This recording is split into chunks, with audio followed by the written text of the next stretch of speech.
Hi అండి. Welcome back to Subbu KMS. అందరూ ఎలా ఉన్నారు? ఏం చేస్తున్నారు? అందరూ బాగున్నారు కదా?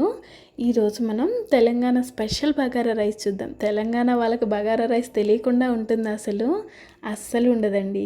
దానికోసం ప్రిపరేషన్ చూద్దామా? అప్పుడు మనం ఒక బౌల్ తీసుకొని నేను ఇక్కడ ఒక కప్ రైస్ యాడ్ చేసుకుంటున్నాను. మీ ఇష్టాన్ని బట్టి కప్పు 2 కప్పులు అనేది మీ ఇష్టం అనమాట. యాడ్ చేసుకొని నీట్గా క్లీన్ చేసేసి మళ్ళీ వాటర్ పోసేసి ఒక 20 మినిట్స్ అలా పక్కన పెడదాం. తర్వాత తెలంగాణ వాళ్ళు ఇక్కడ డాల్డా కానీ నెయ్యి కానీ వాడతారు ఆయిల్ బదులు.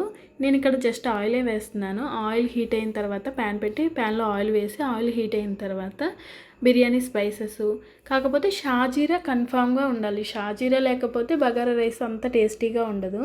అది ఇంకా మరొకసారి చేసుకోవడమే అనమాట. షాజీరా అయితే కన్ఫామ్. తర్వాత బిర్యానీ స్పైసెస్ అన్నీ ఫ్రై అయిన తర్వాత ఉల్లిపాయ పచ్చిమిర్చి వేసేసి కొంచెం ఫ్రై అవనిచ్చేసి అల్లం వెల్లుల్లి పేస్ట్ ఫ్రెష్గా రుబ్బుకున్నది అయితే టేస్ట్ బాగుంటుంది. అది కూడా ఒక స్పూన్ వేసి ఫ్రై అవనిచ్చేసి కరివేపాకు కొత్తిమీర యాడ్ చేశాను. తర్వాత 1 కప్పు బియ్యానికి 2 కప్పులు నీళ్ళు యాడ్ చేస్తున్నాను. దాన్ని బట్టి మీరు చూసి వేసుకోండి నీళ్ళు ఎన్ని కావాలి ఏంటి అనేది. తర్వాత నేను కొంచెంగా టేస్టీ సాల్ట్ అంటాం కదా, అది కొంచెం యాడ్ చేస్తున్నాను, చిటికెడంతా. తర్వాత నార్మల్గా సాల్ట్ వేసుకుంటాం కదా, అది మన టేస్ట్కి తగినట్టు మనం వేసుకొని అడ్జస్ట్ చేసుకోవాలి. ఇప్పుడు బాగా నీళ్ళు తెల్ల కాచిన తర్వాత మనం నానబెట్టుకున్నాం కదా రైసు, అవి వేసేసి ఒకసారి కలిపేసి ఈ స్టేజ్లో ఉన్నప్పుడే మనం సాల్ట్ చెక్ చేసుకోవాలి. ఒకవేళ సరిపోకపోతే ఇప్పుడు అడ్జస్ట్ చేసుకోవచ్చు. అలా వేసి కలిపి తెలంగాణ వాళ్ళ దావత్కు పోవాలి. ఈ బగారా రైస్ టేస్ట్ చేయాలి.